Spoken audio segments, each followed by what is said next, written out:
Hey guys, it's another day, it's another video na naman ang aking ipapakita sa inyo. And for today's vlog, ito ay isang pabentang property. Naku guys, ang laki talaga ng property. Nasa 2,238 square meters lang naman. So, maliban sa kalakihan ng property, ang ganda ng location niya, okay? Ito yung map ng buong area.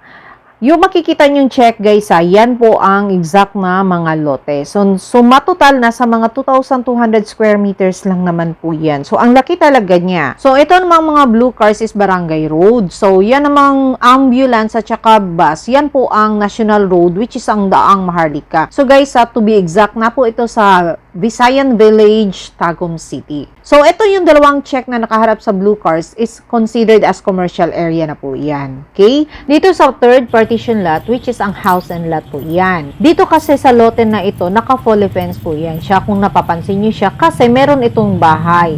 Ang lote siya nga pala guys, nasa 796 square meters po yan siya. Tapos yung bahay naman po, nasa 90 square meters more or less po. Kung mapapansin nyo talaga guys, ang laki talaga ng loan niya. Ayan. Kung makita nyo siya, yung bahay nga pala is single detached po siya. Sige lang, lilibutin natin ang bahay. Makikita nyo po, tatlong access ng door nila. Meron siyang main door, meron siyang lanay dito banda, at saka yung sa back door nila, which is yung access naman nila sa outdoor kitchen nila. Napaka-spacious talaga ang area. Actually, pwede pa ito i-extend ang bahay to add some room. Siya nga pala guys, ang bahay ay meron siyang 3 bedrooms and 2 toilet and baths po.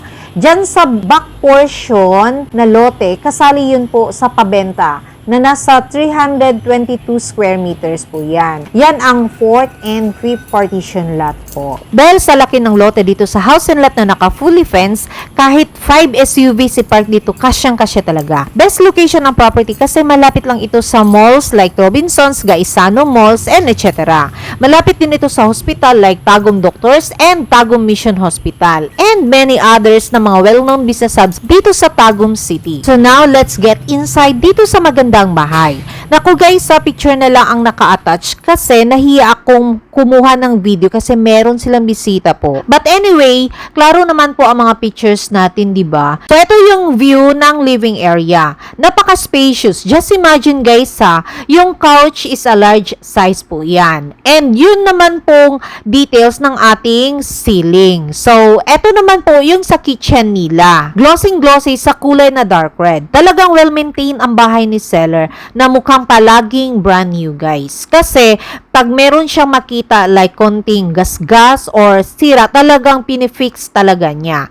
Guys, since house and lot for sale ito, hindi kasali po ang mga furnitures and appliances natin ha. Ito yung details ng ceiling dito sa my kitchen area. Ipapasilip ko din sa inyo yung outdoor kitchen natin guys So yan po ang view ng ating living and dining area. So dyan banda po ang outdoor kitchen natin. Most of the time, dito nagluluto si seller sa outdoor kitchen niya. And kasya din dito ang 6-seaters dining set niya. Kaso lang din niya nilagyan, okay? Nagkataon kasing may bisita ang pagpunta ko dito, kaya hindi na lang ako nag-pictures sa mga rooms and bathroom. Basta spacious yung mga rooms and even yung sa bathroom. So dito banda ang master's bedroom na may sariling toilet and bath. Then dito naman po ang common toilet and bath. And dito sa my right side, ang magkatabing dalawang kwarto po. Siya nga pala guys, ang mga bathroom nila is meron silang hot and cold shower. Pero wala itong bathtub or jacuzzi. Sa kwento ng bahay, ma-amaze kayo kasi pinatayo ito ni seller as a dream home niya during nagwo-work pa siya sa ibang bansa. No bad histories but all are good memories. Si seller wanted to sell her precious house since senior citizen na siya and wanted to stay in a small house na lang para less maintenance na. At the same time, she wanted to travel along with her husband and kids for the rest of her life.